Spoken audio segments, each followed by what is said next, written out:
하나님의 거룩한 말씀 이사야서 54장 1절부터 5절입니다. 이사야서 54장 1절부터 5절 말씀 모두 같이 봉독하지요. 잉태하지 못하며 출산하지 못한 너는 노래할지어다. 산고를 겪지 못한 너는 외쳐 노래할지어다. 이는 홀로 된 여인의 자식이 남편 있는 자의 자식보다 많음이라. 여호와께서 말씀하셨느니라. 내 장막터를 넓히며 내 처소의 휘장을 아끼지 말고 널리 펴되 너의 줄을 길게 하며 너의 말뚝을 견고히 할지어다. 이는 네가 좌우로 퍼지며 네 자손은 열방을 얻으며 황폐한 성읍들을 사람 살 곳이 되게 할 것임이라. 두려워하지 말라. 네가 수치를 당하지 아니하리라. 놀라지 말라. 네가 부끄러움을 보지 아니하리라. 내가 내 젊었을 때의 수치를 잊겠고 과부 때의 치욕을 다시 기억함이 없으리니 이는 너를 지으신 이가 네 남편이시라. 그의 이름은 만군의 여호와이시며 네 구속자는 이스라엘의 거룩한 이시라. 그는 온 땅의 하나님이라 일컬음을 받으실 것이라. 아멘.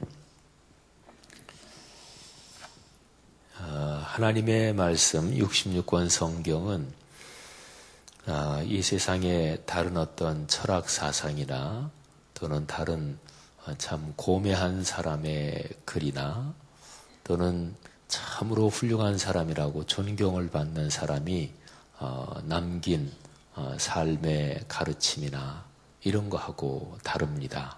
66권 성경은 계시의 말씀이에요. 이거는 하나님의 말씀입니다. 하나님께서 성령의 감동으로 당신의 종들에게 성령으로 감동하셔서 하나님이 주신 하나님의 계시의 말씀입니다. 그래서 66권 성경은 유일무이한 진리의 말씀이에요. 이단 중에서 이단을 판별하고 분별하는 제일 기초적인 요건 중에 하나가 뭐냐면 66권 성경 그거하고 비슷한 정도의 하나님 말씀, 하나님 계시가 오늘날도 계속된다. 그러면 그건 이단이에요. 그러니까 하나님이 인류의 구원을 위해서 당신의 거룩한 뜻을 보여주시고 가르쳐 주신 거 열어서 보여주신다. 그게 계시란 뜻이에요. 계시는 66권 성경으로 완결됐습니다. 부족하지 않고 모자라지 않고 그래서 완결됐어요. 대개 이제 이단의 교주들이 66권 성경하고 같이 맞먹는 어떤 계시의 말씀을 하나님이 내게 주셨다. 그러면 그거는 이단이란 말이에요. 그래서 이게 이제 기독교 신학입니다. 저는 이제 목사잖아요. 여기 계시는 분들 중에서 사회적인 직종이 각각 다 틀리실 거예요. 뭐 이런저런 내가 전문 직종에 계시는 분들은 그쪽에 전문가시잖아요. 그러니까 다른 사람 눈에는 안 보이는 것이 그분 눈에는 보이는 거지요. 예를 들어서 부동산 사업을 하시는 분들은 다른 분한테는 안 보이는데 그분은 딱 보기만 하면 이거 좀 되겠다 이렇게 보이는 거죠. 그죠? 또 피아노나 또는 발레나 이런 거 하는 사람들이 원포인트 레슨이라는 게 있어요. 예를 들어서 그 세계적인 발레리나 그 강수진 씨 그런 분이 이제 한국에 오면 원포인트 레슨을 해줍니다. 그건 이제 어린아이들이나 이 발레리나 잘하는 애들 걔들이 이렇게 하는 거 보고서 그리고 거기서 한 10분, 20분 지도해 주는 거예요. 원포인트 레슨이라 그래요. 근데 그게 가능할까요? 강수진 씨가 제 아무리 세계적인 발레리나지만 근데 그 사람이 뭐 어떤 중학생 아이가 발레하는 걸 보고서 처음 보는데 근데 거기서 이렇게 하고 요건 이렇게 하는 게 좋겠다. 이런 쪽으로 연습해라. 근데 그게 가능해요. 왜냐하면 그 사람은 전문가니까 프로페셔널한 사람이니까 딱 보면은 얘가 연습이 이렇게 잘못됐고 이런 나쁜 습관이 굳어졌고 그게 가능합니다. 그러니까 이제 제가 얘기하는, 제가 목사니까 아무래도 목사는 신앙생활에서 전문가예요. 신앙생활을 참 오래 했는데 왜 신앙이 성장 안 할까? 또 신앙생활을 20년, 30년 했는데 왜 저렇게 인격적인 성숙이 안 돼 있을까? 왜 저렇게 잘 삐질까? 그런 사람이 있거든요. 신앙생활 한두 해 한 게 아닌데, 아니 서당계 3년도 풍어롭는다 그러는데 신앙생활 10년, 20년, 30년 했으면 성경에서 노냥 얘기하는 게 뭐냐면 우리 인격의 성숙입니다. 우리가 하나님의 성품 담는다는 거예요. 예수 그리스도의 그 겸손 또는 그 희생, 그 사랑, 그 아름다움을 담는다는 거예요. 신앙생활 하면서 예배 드리잖아요. 그러면 주일 성수만 꼼꼼히 해도 1년에 52번 예배 드리잖아요. 또 그거 외에 신앙생활 하면은 이런저런 예배 드리잖아요. 그런데 왜 인품이 예수 그리스도 안 닮아갈까요? 왜 그렇게 잘 삐지고 교회 생활 하다가도 자기 마음에 안 든다고 막 그러고 그냥 조그만 거 하나 가지고도 그렇게 이렇게 막 화를 내고 그럴까요? 그거 이상하지 않아요? 어떻게 생각하면? 한번 논리적으로 상식적으로 생각하면 이상합니다. 물론 가만히 들여다보면 세상 사는 게 다 그렇습니다. 그러니까 기술은요, 손에 익는 기술이라든지 이 머리가 어떤 것 지식을 많이 얻어가지고 그래서 머리가 발달하는 이 지식의 기술이라든지 이런 거는 이렇게 익숙해지는데 제일 안 되는 게 뭐냐면 마음을 훈련하는, 말하자면 마음을 잘 갈고 닦는 이런 거는 손으로 무슨 기술을 익힌다 이런 것처럼 그렇게 쉽지는 않아요. 그건 인류 역사가 다 그랬어요. 그런데 하여튼 그렇다 손 치더라도 우리가 예수를 믿고 신앙생활을 하는 것은 그는 하나님의 어떤 능력, 은혜 이거를 우리가 믿는 거니까 왜 이렇게 오래 신앙생활을 했으면서 인품이 성숙이 안 될까? 자기 고집이 왜 계속 그렇게 셀까? 왜 그렇게 잘 토라지고 삐치기를 잘할까? 이런 생각이 드는 거죠. 근데 이제 제가 목사로서 보면 제일 중요한 요건이 신앙생활 하면서 66권 성경을 하나님의 말씀으로 인정하느냐, 그렇게 믿느냐, 이게 제일 기본적인 요건입니다. 그래서 신앙생활을 시작한 지 얼마 안 됐는데 신앙이 참 아름답게 자라는 분이 있어요. 그는 신앙생활 처음 시작할 때부터, 말하자면 그 사람한테 축복이죠. 처음 시작할 때부터 말씀 묵상해야 된다. 성경 매일 꼭 읽어야 된다.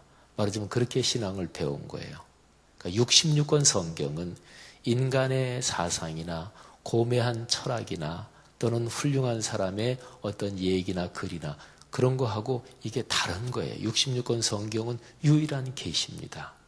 그렇게 성경 말씀을 대하고 사랑하고 사모하고 그러면 이 말씀에서 은혜가 내 삶으로 흘러요. 그러니까 생각해 보세요. 신앙생활 하면서 이 66권 성경이 진짜 중요하다. 이게 계시의 말씀이니까 그런 사람은 1년에 성경을 그야말로 적어도 한 번 정도는 읽겠지요. 그죠?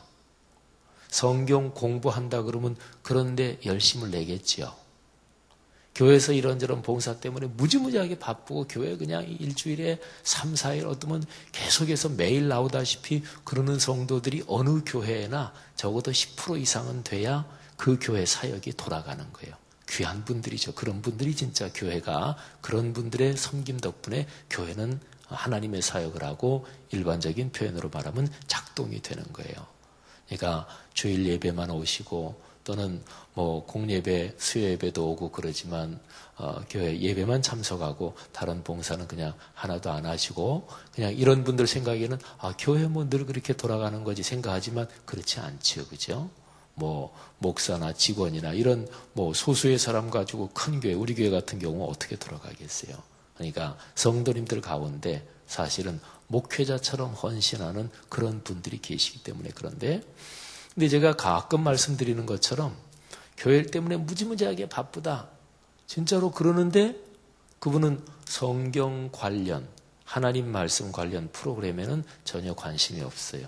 그게 이제 신앙생활에 뭐가 이게 잘못된 거예요. 가만히 생각해 보세요. 야, 이거 진짜로 중요하다. 그러면은 그게 명확하게 머릿속에 인식이 있으면 그러면 이 성경 말씀에 관심을 가질 거 아니겠어요. 그죠? 이 성경을 암송하면 이건 그야말로 진짜 좋다. 애들이 대학 수능 시험 보잖아요. 그죠? 또 어디 취업할 때 예를 들어서 공무원 시험 9급, 7급, 5급 이런 공무원 시험 치고 하잖아요. 시험 문제 나온다. 그러면 안 외겠어요. 그러면 왜지요? 교단마다 다르겠지만 우리 교단에서는 목사 안수를 받을 때 성경 시험도 쳐요. 성경 암송 시험도.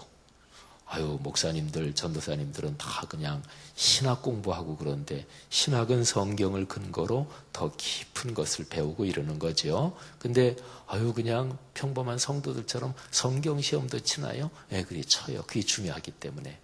근데 성경을 59절을 암송하게 합니다.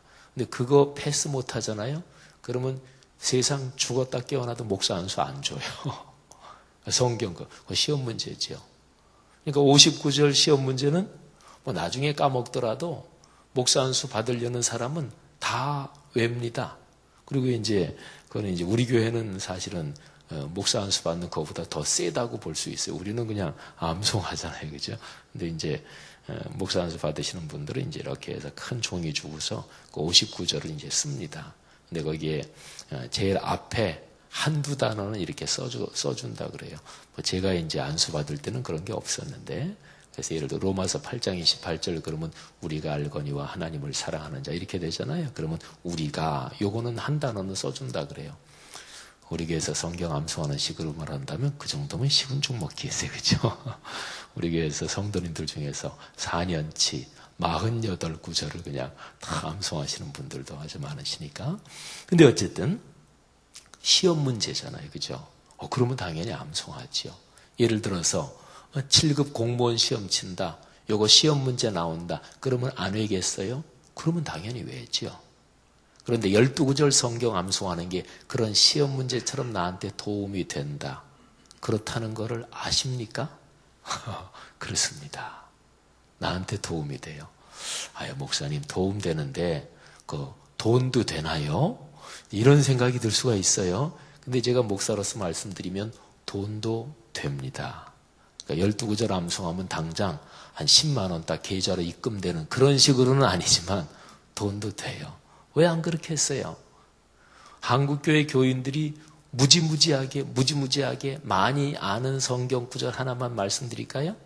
그리고 특별히 조용규 목사님 그분이 그냥 마르고 닳도록 강조하고 순복음교회는 오중 축복 얘기하잖아요. 삼박자 축복 얘기하잖아요. 사실은 보통의 평범한 종교인들, 평범한 신앙인들은 축복 얘기하는 걸 제일 좋아해요. 그러니까 조영규 목사님 메시지에 그런 게 많은 거죠. 순복음교회 신앙에 그런 게 많은 거죠. 그러니까 일반적인 종교성으로 보면 사람들이 그냥 쉽게 좋다 이렇게 하기 쉬운 특징을 가지고 있어요. 그 유명한 구절이 뭐예요? 사랑하는 자여 내 영혼이 잘됨 같이 내가 범사에 잘되고 강건하기를 내가 간구하노라. 아멘. 이 축복이 임하기를 바랍니다. 저도 참 좋아. 그 성경 말씀에 있는 거니까. 그런데 말하자면 거기에서 말하는 삼박자 축복이든지 오중 축복이든지 그 축복이라는 게 뭐냐면 영육간의 축복을 받는다는 거예요. 그잖아요. 기독교의 축복은 영육간의 축복이에요. 우리 전통적으로 하는 표현 다른 걸로 말하면 신혼신의 축복이에요. 신혼신. 이게 보통 우리 신혼신에 강건하게 하시고 그러잖아요. 제일 앞에 신자는 하나님 신, 혼은 정신을 말하는 거예요. 제일 뒤에 신자는 몸 신자예요. 그러니까 영혼과 정신과 육체가 축복을 받는다. 그러니까 사람을요, 크게 두 부분으로 나누어서 얘기한다 그럴 때는 그냥 평범하게 영육 간에, 그러니까 영혼과 육체 이렇게도 얘기하고요. 그 다음에 세 부분으로 나눈다 그럴 때 영혼, 정신, 육체 이렇게도 얘기하거든요. 그러니까 기독교의 축복은 영육 간의 축복이에요. 신혼신이 강건한 거예요. 여러분의 신혼신이 복을 받기를 축복합니다. 여러분 그렇게 생각해 보면 계시의 말씀 성경 12구절 암송하는데 신혼신의 축복을 받지 않겠어요? 받지요. 암만이지요. 암은 받죠. 그건 너무나 당연하죠. 그러니까 이게 이제 기독교 신앙이에요. 이런 얘기를 이제 목회자가 이제 말씀드리면 여러분들이 이제 신앙생활 쭉 해오시고 우리가 이제 신앙인으로 인생길 걸어가니까 이렇게 듣고서 지금 무슨 얘기 하시는지 모르겠다. 이런 분들은 한 분도 안 계셔요. 그죠? 이해가 가잖아요. 그런데 중요한 게 그거예요. 신앙이 잘 자라시는 분이 어떤 분이냐면 이해가 가잖아요. 그럼 그래 맞지. 그러면은 그렇게 딱 생각하고 실제로 바로 실천을 하는 거예요. 그게 예수님이 마태복음 7장 산상설교 끝내시면서 이 말씀을 듣고 실천하는 자는 그 집을 반석 위에 세운 사람 같으리니. 쉬운 얘기로 말하면 집 잘 되자고 하는 거 아니에요. 여러분 집 잘 돼야 될 거 아니겠어요? 우리 집 행복해야 될 거 아니겠어요? 우리 애들 잘 돼야 될 거 아니겠어요? 예수님 말씀하신다고요. 이 말씀을 듣고 실천하는 사람은. 그런데요, 한국의 교인의 병이 뭐냐면 이렇게 들으면 알아요. 그래 그런 얘기구나. 근데 이게 신명 나기 전까지는 안 해. 신명 나야 해. 그러니까 이게 감동이 콱 오고 뭔가 내가 칭찬을 받고 이러면 하지 아는 것만 가지고는 아직 안 해. 이게 이제 한국교회 교인들의 말하자면 약점 중에 하나예요. 알았으면 그러면은 실천해야 될 거 아니겠어요, 그죠? 그러니까 제가 오늘 쭉 이렇게 저렇게 길게 말씀하는데 66권 성경이 계시의 말씀이다. 이게 입장이 분명해야 돼요. 이게 신앙의 기초입니다. 자, 그러면 제가 오늘 한 절만 설명드리는데 이사야 54장 1절을 보세요. 잉태하지 못하며 출산하지 못한 너는 노래할지어다. 산고를 겪지 못한 너는 노래할지어다. 근데 옛날 이 당시 문화권에서 말이죠. 요즘은 아이 하나 낳는 집도 많고. 근데 요즘도 그래도 아이를 하나만 낳고 이래도 요즘 젊은 내외관들 아이 못 갖는 내외관들 많잖아요. 근데 우리 교회도 그런 내외관들도 있고 또 결혼해서 5년 만에 아이 처음 가졌고 또는 결혼해서 계속 아이 가는데 안 돼서 인공수정 이렇게 해서 막 백방으로 노력해서 드디어 아이 가졌고 그런 내외관이 기뻐하는 거 보면 오늘날 아이를 워낙 안 낳기도 하지만 그런데 정작 아이가 들어서지 않는 그런 내외관들 보면 아이를 가졌을 때 참 진짜 너무너무 기뻐하고 진짜로 감사하지요. 근데 옛날 문화권으로 보면 아이가 없다. 이거는 인생 가운데서 가장 힘든 일이었어요. 그런데 그런 여인한테 노래해라 이렇게 얘기해요. 홀로 있는 여인의 자식이 남편 있는 자의 자식보다 많대요. 여호와께서 말씀하셨대요. 성경에서 제일 중요한 거는 성경은 문맥을 따라 읽어야 돼요. 앞에 무슨 내용이지? 뒤에 무슨 내용이지? 문맥을 따라. 문맥을 따라 읽지 않으면서 그냥 영해한답시고 그러니까 영적으로 푼답시고 그리고 자기 멋대로 해석하면 그게 말하자면 잘못된 신앙의 신비주의로 빠지든지 이게 잘못된 영으로 빠지는 거예요. 성경 말씀이 암호가 아니거든요. 무슨 비밀 코드가 아니거든요. 그래서 다빈치 코드라는 책, 그 영화로도 됐죠. 그런 거는 성경을 무슨 이렇게 비밀 코드, 성경을 이렇게 히브리어 원문으로 놓고 히브리어는 22개 알파벳에 각기 숫자가 부여되어 있거든요. 그래서 히브리어 성경 이렇게 놓고 이렇게 대각선으로 쭉 해보니까 숫자가 어떻게 나오더라. 또 어디 이렇게 보니까 무슨 글이 되더라. 성경은 그런 마술책, 주문책 그런 게 아니에요. 그러니까 하나님은 우리 사람에게 이성을 주셨거든요. 모든 피조물 중에서 동물, 식물 다 할 것 없이 모든 피조물 중에서 사람만 하나님이 이성적 존재로 만드셨어요. 그게 이제 하나님하고 닮은 형상 중에 하나예요. 그러니까 성경 말씀은 그렇게 주신 거란 말이에요. 그러니까 제일 중요한 게 성경은 이렇게 찬찬히 그 내용을 파악하면서 읽고 그러면서 이제 그게 깊이 은혜가 되고 그러는 거거든요. 그러니까 성경을 해석하고 푼답시고 영해한답시고 그러면 그게 잘못이죠. 또 하나 성경 말씀을 가지고 이렇게 저렇게 그냥 이런 상식적인 얘기하고 그러면 재미있을 수는 있어요. 그런데 그게 하나님 말씀의 뜻이 드러나질 않아요. 그러니까 말씀을 제 아무리 많이 읽어도 늘 상식적인 차원에서 머물죠. 늘 상식적인 차원에서. 그래서 성경 말씀 이렇게 봐도 신앙생활 오래 하고 그러니까 많이 들었잖아요. 읽기도 읽고. 근데 늘 상식적인 차원으로 봐요. 성경 말씀이 내 삶에서 지금 작동하는 말씀이 이루어지는 그런 하나님의 놀라운 축복이다. 이런 차원은 경험하지 못하는 거죠.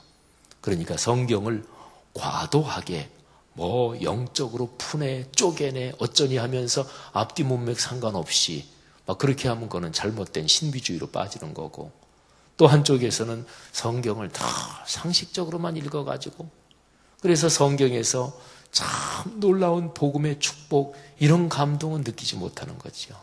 근데 성경이 우리에게 은혜로 다가오기 위해서 제일 중요한 거는 성경을 앞뒤 문맥으로 읽으면서 간절히 그 말씀을 깨닫게 해달라고 기도하고 이렇게 읽는 거죠. 여기 54장 1절을 생각해 보세요. 아니 혼자 있는 여인이 어떻게 노래해요? 자식이 없는데.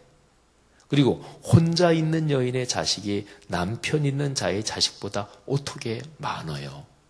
그럴 수가 없는 거잖아. 상식적으로는. 그렇죠? 그런데 여기 54장 1절부터 5절은 53장 10절을 잘 생각해 봐야 돼요. 53장 10절. 제가 53장 10절 한번 읽어볼게요. 보세요. 어제 말씀이죠.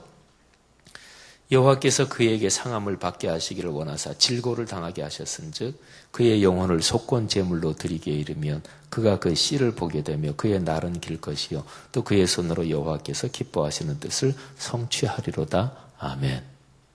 예수 그리스도께서 십자가에 달리셔서 고난을 받으시고 그래서 예수 그리스도로부터 믿음의 자손들의 씨가 그 후손이 시작이 되고 그게 역사 내내 이어지고 하나님의 뜻이 성취된다. 이런 얘기예요.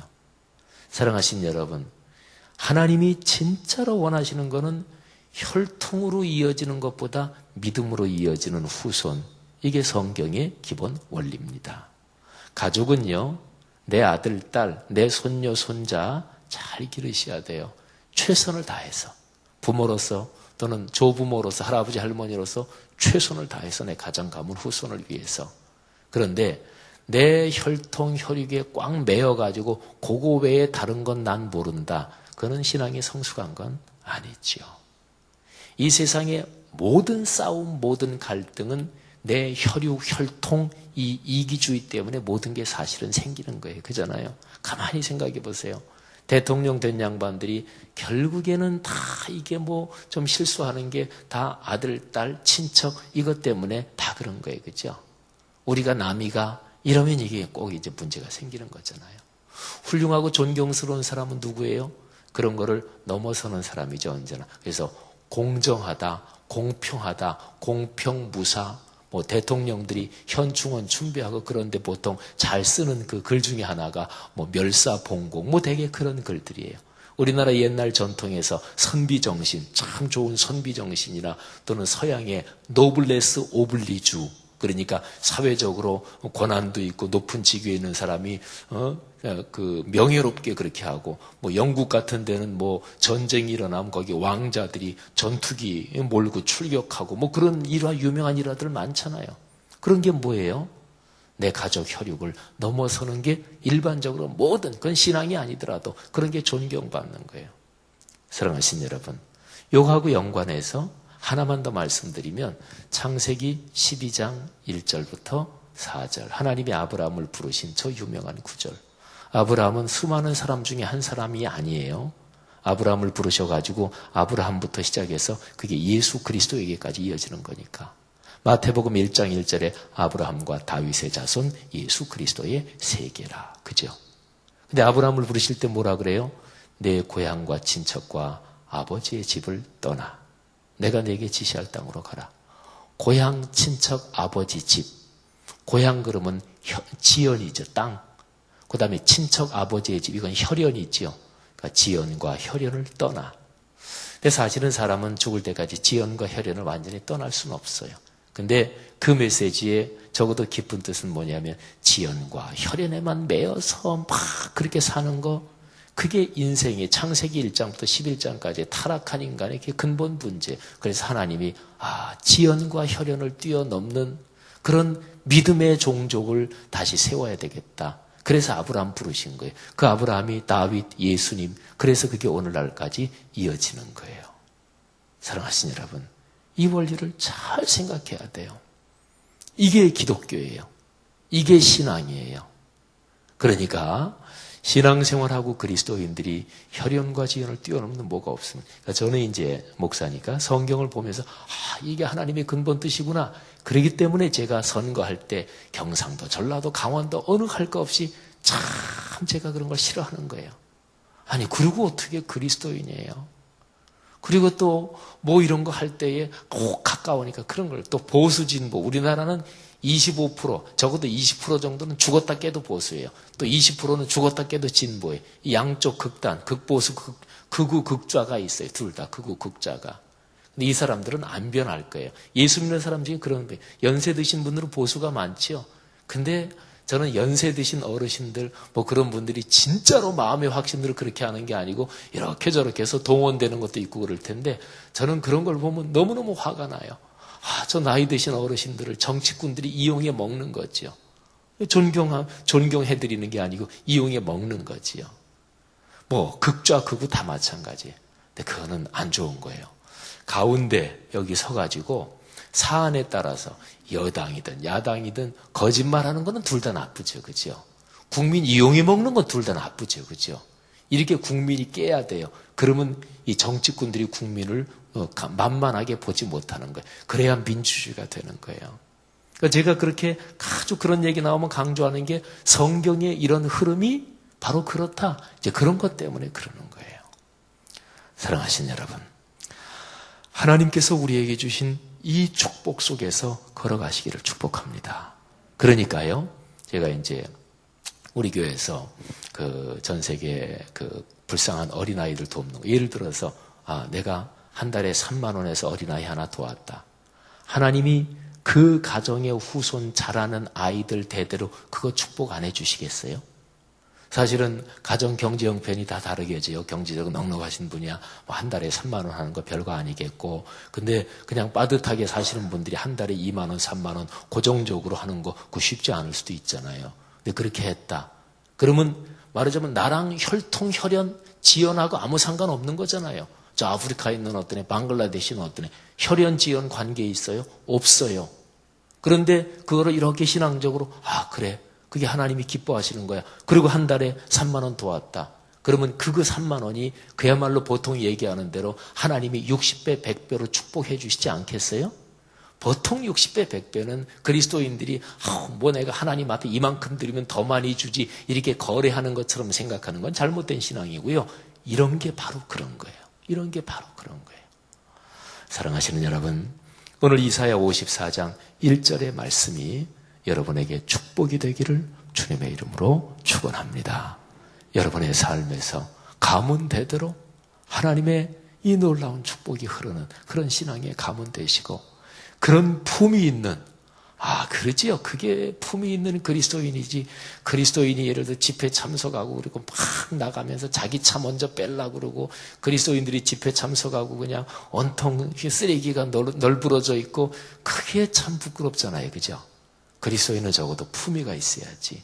우리가 믿는 예수님이 어떤 분이신데, 우리가 믿는 삼위일체 하나님이 어떤 분이신데, 그잖아요. 사랑하신 여러분, 그리스도인은 품위가 있어야 돼요. 그리스도인은 자기의 삶에서 뚜렷한 계시의 말씀에 대한 원칙을 포기하면 흔들리면 안 돼요. 이런 축복이 하나님께서 이 세상에 주시려는 축복입니다. 오늘 하루도 이사야 54장 1절 가만히 묵상하면서 복받는 하루 되시기를 축원합니다. 기도하겠습니다. 하나님 아버지, 은혜를 감사합니다. 우리 귀한 우리 사랑하는 성도님들 한 분 한 분을 축복하시고, 오늘 이사야 54장 1절 말씀 다시 한번 깊이 끌어안습니다. 주여 믿음의 후손들로 또 믿음이 이어지는 그 아름답고 거룩한 큰 강물이 우리 그리스도인과 교회를 통해 우리가 사는 삶의 주변 또 한국 사회 아니 오늘날의 세계로 흘러 퍼지도록 축복하옵소서. 우리 귀한 성도님들 가정 가문 대대로 이어지는 모든 인생길에서 그런 복을 받게 하옵소서. 오늘 하루도 축복하옵소서. 예수 그리스도 이름으로 간절히 축복하며 기도 올립니다. 아멘.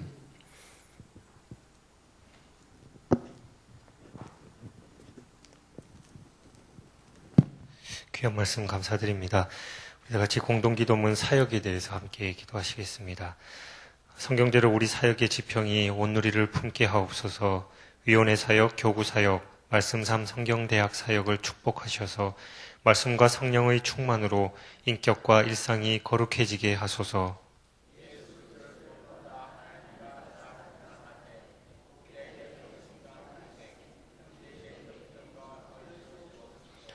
한 사람을 사랑하고 세우는 일이 사역의 근원이 되게 하시고 하나님 나라에 헌신하는 작은 모임을 거룩한 영으로 채우시며 우리 사역이 사회 변동과 역사 흐름을 이끌어가게 하옵소서.